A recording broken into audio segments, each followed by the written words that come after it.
غادي نمشيو مباشره عند سناء من برشيد ونتعرفوا على الشيوات اللي غادي توجد لنا اليوم. الو سناء.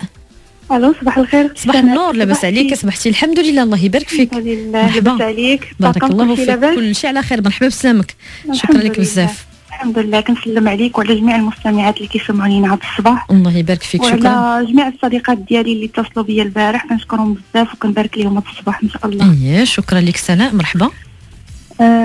غنقترحوا اليوم واحد الحليوات يعني اقتصاديين وديال الدوازاتاي. اييه. الحلوى الاولى هلاليات بالشوكولاط والكوك. واخا. المقادير عندنا 250 غرام ديال عندنا 200 غرام ديال سنيده. واخا عاودي لنا شنو هو المكون الاول؟ 250 غرام ديال الزبده. اييه. عندنا 200 غرام ديال السنيده. عندنا واحد الكاس ديال الزيت. عندنا معلقه صغيره ديال روح الفاني. عندنا جوج ديال البيضات. عندنا كاس ديال الكوك.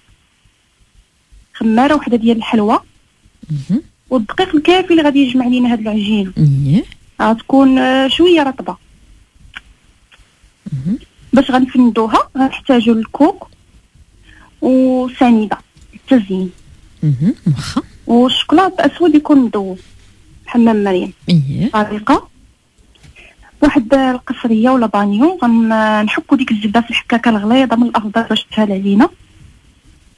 غنزيدوا عليها السكر ونحكوا مزيان هذيك السنيده والسكر.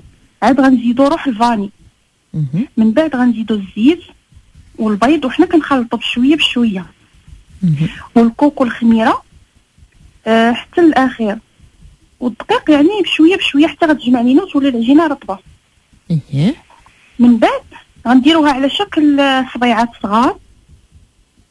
هذوك الصبيعات غندوزوهم في الخليط ديال الكوك وسنيده رقيقه.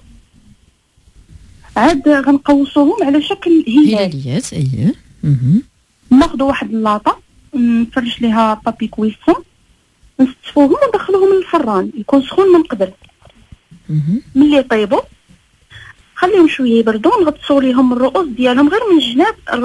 نغطسوهم في الشوكولاط مذوب في حمام مريم مع شويه ديال الزيت باش يعطينا داك اللمعان.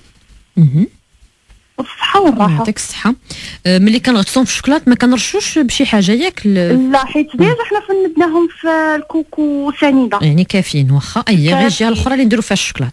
داكشي يعني دوك الرويصات بجوج غنديروهم في الشوكولاط مذوب في حمام مريم. واخا.